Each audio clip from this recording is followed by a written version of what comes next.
अॼु असांजे स्टूडियो में सिंध जो बहितरीनु नात ख़ान आजिज़ अजब गुल कादरी साहब मौजूदु आहिनि ऐं साईं जन जूं नातूं कुझु कयूं आहिनि मनक़बतूं ऐं नसीहतूं इनशाअल्लाह अव्हांखे ज़रूरु पसंदि ईंदियूं। असांजे YouTube channel Javed Bhim Morai Sindh digital studio खे ज़रूरु सब्सक्राइब कंदा ऐं साईं सां ॻाल्हि ॿोल कंदासीं। अस्सलाम वालेकुम। वालेकुम अस्सलाम वरहमतुल्लाहि वबरकातुहू। साईं नाज़रीन खे असां ॿुधाईंदासीं त अलहमदुलिल्लाह अॼु असां साईं शाहनवाज़ अली कादरी वारनि वटि सिंध डिजिटल स्टूडियो में अॼु आया आहियूं तमामु पंहिंजी नात रिकॉर्डिंग कराइण।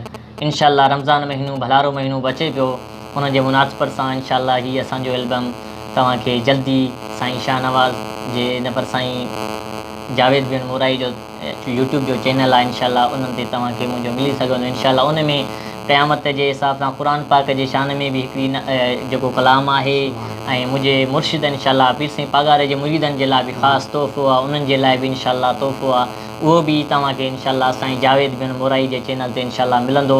ऐं उन खां अलावा ॿियूं बि काफ़ी नातूं आहिनि तमामु बहितरीनु। इंशाअल्लाह तव्हांखे अर्ज़ा त तव्हां अगरि जेके नातख़्वान आहिनि दोस्त उन्हनि नातख़्वाननि खे आउं चवंदुसि अगरि तव्हांखे बि शौक़ु आहे त असांजी बि नात रिकॉर्डिंग थिए ऐं असां बि महबूब जो शान ॿुधी थोरो अॻिते पाण वधूं, त तव्हांखे गुज़ारिश आहे त तव्हां बराए महिरबानी असांजा माशाअल्लाह ईअं सम्झो भाइरनि वांगुरु तव्हां हिते ईंदा हो शाहनवाज़ कादरी साहब वारनि वटि, तव्हांखे भाइरनि वारो माहौल मिलंदो। इंशाअल्लाह तव्हांखे फुल सपोर्ट मिलंदी ऐं इंशाअल्लाह तव्हांजी बहितरीन नमूने सां इंशाअल्लाह साईं जन रिकॉर्डिंग कंदा।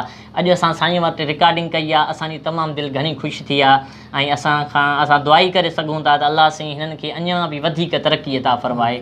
ऐं इंशाअल्लाह हीअ जेको चैनल इंशाअल्लाह हीअ जेके असांजूं नातूअ जी रिकॉर्डिंग थियूं आहिनि इंशाअल्लाह जल्दी साईं जावेद बिन मोराई जो जेको चैनल आहे यूट्यूब जो चैनल उन ते इंशाअल्लाह जल्दी अपलोड थींदियूं। ऐं तव्हांखे अर्ज़ु आहे त रिक्वेस्ट आहे त बराए महिरबानी कमेंट्स बि कयो, शेयर बि कयो ऐं